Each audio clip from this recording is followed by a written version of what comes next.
Oi, pessoal. Aqui é Maurício Longo, Alexandre Strack, do Mundo Exponencial.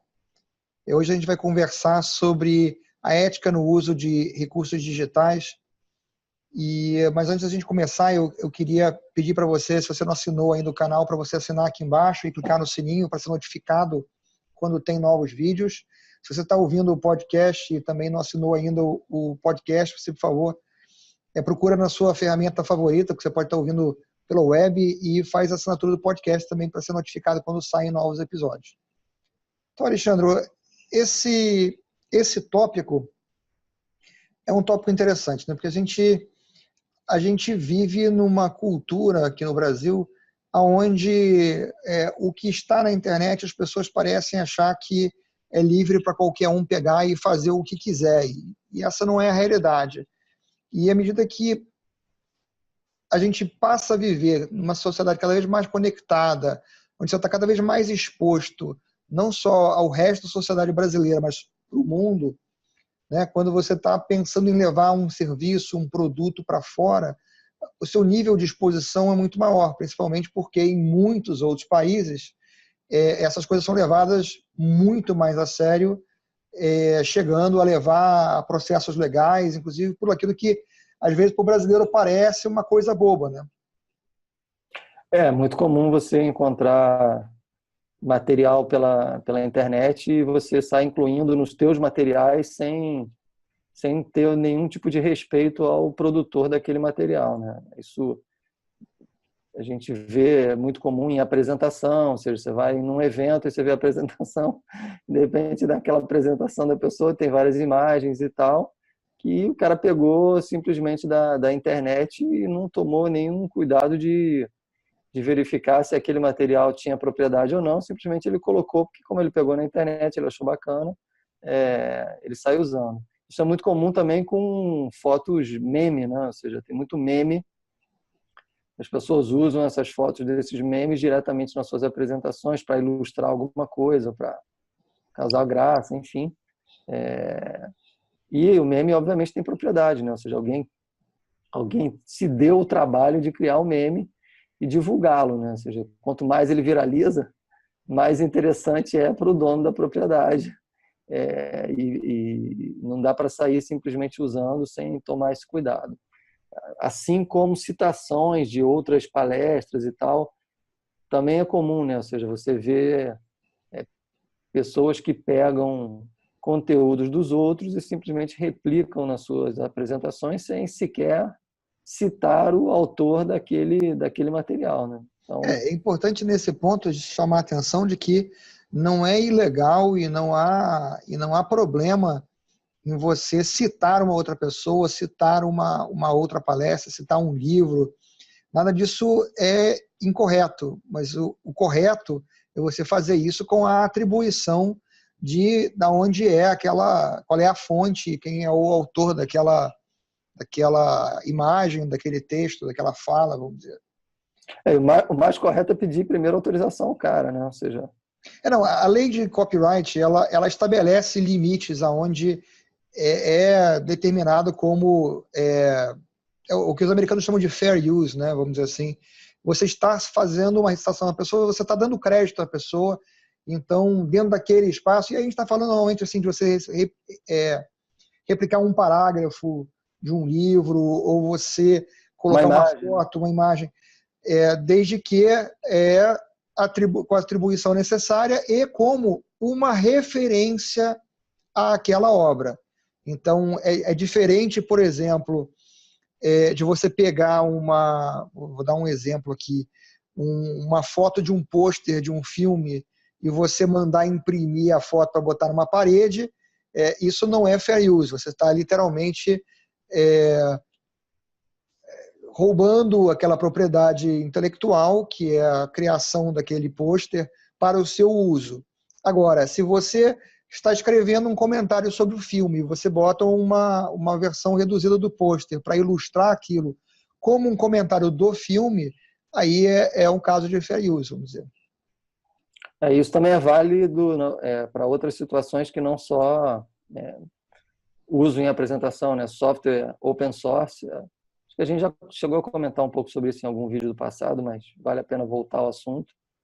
que as pessoas usam o open source livremente sem levar em consideração as regras que estabelecem os diferentes tipos de contratos de open source, né? Ou seja, você quando usa o open source, você está concordando com aquele contrato de licenciamento que tem vários diferentes formatos e você tem que respeitar aquilo. Ou seja, você não pode sair pegando aquilo, colocando dentro do seu software e fazendo uso sem respeitar as regras que estão previstas pelo contrato de licenciamento que prevê como que você pode usar aquele software.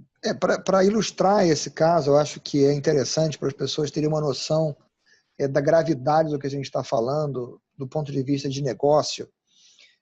Tem um caso que para mim ele é muito simbólico, né? Ele é o caso da empresa Videolan, se não me engano o nome.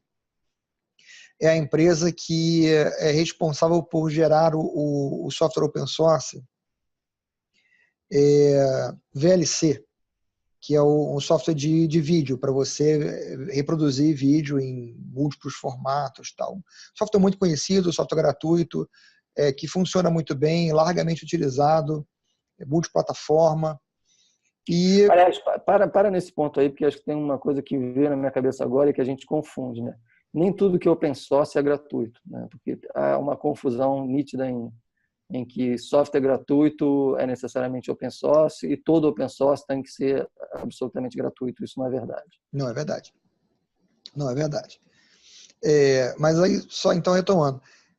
A Videolan, ela compila e distribui os binários desse negócio. Para você que é um usuário normal, você não precisar entender como é que você pega o código-fonte do produto open source para você poder compilar. Então, você é um usuário, você não vai querer fazer isso, você provavelmente não vai saber fazer isso, então eles distribuem essas versões prontas para você usar. E quando saiu o iPad 2010, por volta de 2011, eles colocaram uma versão do software para o iPad na App Store da Apple. E a forma do contrato de uso da App Store, ela prevê que todo usuário pode instalar aquele software que ele está pegando em até 5 dispositivos, 5 computadores, né? 5 tablets ou 5 telefones, né? E isso já foi feito assim como um grande avanço, porque normalmente você comprava um software para usar em um computador, às vezes em 2. E a Apple ela forçou a barra para ser em 5, que é para cobrir, vamos dizer assim, o uso numa casa para uma família ou para uma pessoa que tem múltiplos computadores e tal. E o que aconteceu? Uma das pessoas que contribuiu o código-fonte para o VLC, e a contribuição é feita de acordo com aquele contrato de licença open source pelo qual o produto é distribuído, uma das pessoas objetou. Por quê? Porque o VLC você pode instalar em quantos computadores você quiser. Você não está limitado a 5. E a Apple estava te limitando a 5. Então, esse programador que contribuiu o código, ele notificou a Apple de que a Apple estava violando a licença ao fazer aquela distribuição daquela forma, e a Apple tirou o aplicativo da App Store. E a Videolan levou, cara, eu diria a você que entre 1 ano e meio e 2 anos para conseguir localizar todas as contribuições que aquele cara fez no software e reescrever tudo aquilo que o cara tinha contribuído para poder colocar de novo o software na App Store sem que ele pudesse reclamar que a licença sobre a qual ele contribuiu o código estava sendo violada. Então, durante 18 meses a 24 meses, por exemplo, os usuários ficaram sem acesso àquilo e a Videolan ficou sem distribuir o software por causa dessa violação que foi criada por uma coisa que, teoricamente, a Apple estava fazendo para beneficiar os usuários, mas que, naquele caso, violava aquela regra. E hoje em dia, você pega as áreas de desenvolvimento, utilizam muito frameworks e softwares open source, né? Isso é amplamente utilizado e o que acontece é justamente isso que você mencionou, ou seja, quando você começa a misturar vários open source, eles podem estar sendo regidos por diferentes tipos de regras, e os seus colaboradores, que obviamente colaboraram na escrita daquele código que é open source, estão obviamente querendo que os seus direitos sejam respeitados. Então, de repente você criou uma solução, sei lá, um app, e utilizou aí 4, 5, 6 diferentes frameworks. Isso não é absurdo, né? Você sabe Não, disso isso muito bem. Isso está muito longe de ser absurdo. Isso é absolutamente normal. Ninguém hoje escreve do zero aquilo que já existe, né? E muito do que já existe e está disponível em comunidades open source. Então, você criou o seu app e começou a comercializar isso daí. Se você não tomou o cuidado de observar as nuances de quando você misturou os diferentes tipos de licenciamento, basta que um indivíduo, como esse caso que você citou, levante a mão e fale: espera aí, amigão, você está usando aí um pedaço do que eu escrevi, que tem uma regra que nós definimos e que você não está respeitando. Para, né? Só que esse para pode ter milhões de usuários já. E isso é muito importante porque entre os contribuidores de código para o framework que você usa, podem estar, se você faz software, se você distribui software, podem estar entre os contribuidores do software que você está usando pessoas que trabalham para o seu concorrente. E, naturalmente, tem um interesse em impedir a distribuição do seu software. Sendo que muitas das licenças, se não olhadas com atenção, exigem a abertura do seu código-fonte. Tá? Então, que você mantenha ele como open source, né? Ou seja, muitos exigem isso, ou seja, você está se beneficiando do open source, então você precisa continuar mantendo como open source. Exatamente. Então, assim, não há problema nenhum em usar os frameworks, não há problema nenhum em usar software open source, mas é preciso que você entenda o que está fazendo para evitar de expor a empresa a riscos de propriedade intelectual, riscos sérios de propriedade intelectual, que, como a gente estava vendo aqui, você tem a possibilidade de que o software que você está usando está sendo usado de forma indevida, e aí o indevido, às vezes, é uma coisa extremamente simples, o requisito. Às vezes você simplesmente tem que botar um arquivo texto junto com o seu produto, dizendo que, dando o crédito que foi usado com uma frase específica que ele é fornecido junto do open source. Mas você tem que olhar como é o licenciamento, né? Esse é exatamente o ponto. Você tem que entender o que está fazendo. Eu acho que já existe uma cultura mais ampla em relação a essa questão do direito autoral no que se refere a fotos, né? Eu acho que diante da enorme divulgação dos serviços onde você faz a assinatura para poder utilizar as fotos, acho que foto as pessoas já entenderam um pouco mais que tem que observar com cautela essa questão do direito autoral. Mas tem um outro detalhe que passa desapercebido, que não é foto, são imagens, né? Ícone, material gráfico auxiliar, tal, também está regido por propriedade ou seja, intelectual. Ou seja, o cara achou aquele ícone mó barato que ele viu em qualquer canto e ele saiu botando na sua apresentação, no seu material gráfico e tal, está violando, né? Está violando.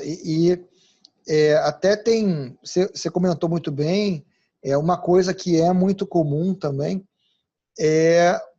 o uso, a apropriação do elemento gráfico com informação de terceiro para a ilustração do seu ponto, vamos dizer assim. Então, não é incomum você encontrar pessoas que vão lá e pegam as imagens de um gráfico, que são ilustrações de um artigo de outra pessoa, e usam aquilo como a ilustração do seu artigo, sem dar o crédito da onde veio aquilo. Que você poderia estar citando aquele artigo e estar usando aquela imagem para chamar a atenção para aquele artigo, mas você encontra muita gente fazendo o contrário, usando a ilustração para ilustrar o seu ponto e não dando nenhum crédito ao autor original, à publicação original, jornal, revista, etc., de onde aquilo saiu.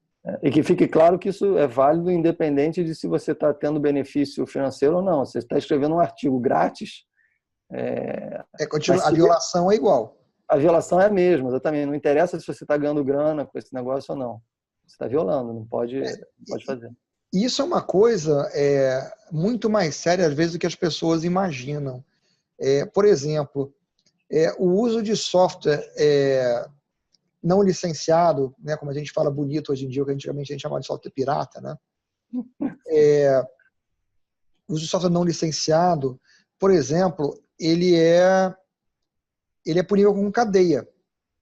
E eu já vi pessoalmente, num ambiente público, mais precisamente numa feira em São Paulo, um vice-presidente de uma empresa sair preso, escoltado pela polícia de dentro do IMB, porque a sua empresa estava usando software não licenciado em todo um conjunto de máquinas que estava no stand da empresa, né? E isso foi verificado no local e a pessoa responsável pela empresa no local saiu dali preso e escoltado pela polícia, no meio de um IMB lotado de visitantes. Isso é muito comum. Quem é CIO o responsável pela área de TI, o nome que se queira dar, mas CIO é o nome mais conhecido, uma das suas atribuições é ser o responsável por todos os softwares que estão sendo utilizados dentro da companhia. E isso é uma coisa muito séria, ou seja, isso literalmente dá cadeia se houver a questão da violação dos direitos de propriedade do licenciamento do software que estão instalados nas máquinas. E hoje, ou seja, como é muito fácil instalar qualquer software em qualquer máquina, ainda que você coloque restrições e tal para dificultar isso quando você está dentro da sua rede corporativa, hoje as pessoas saem com as máquinas livremente e quando elas estão em outros ambientes, muitas vezes as regras de segurança, de instalação, estão mais frouxas, digamos assim, principalmente para níveis executivos, né? Executivos altos e tal. O cara pode baixar software, pode instalar coisa normalmente. Ou seja, aí é muito importante tomar esse cuidado, né? Não só, obviamente, por uma questão da violação do licenciamento e do direito, como também tem a questão da segurança que nós não estamos falando aqui, que o cara pode instalar softwares que tenham malwares e tal, e que vem para dentro da companhia. Se você não tiver uma área de quarentena que verifica antes de sair conectando, vai sair proliferando porcaria para dentro da companhia. Mas a questão que a gente está falando aqui da violação dos direitos do produtor, ela é muito séria e isso realmente tem uma implicação muito forte e é comum as auditorias tentarem detectar esse tipo de coisa, né? As auditorias externas ou as próprias auditorias dos fabricantes, né? A Oracle é bastante conhecida por, de vez em quando, visitar as companhias para dar uma olhada se você está respeitando as regras de licenciamento do uso do banco de dados.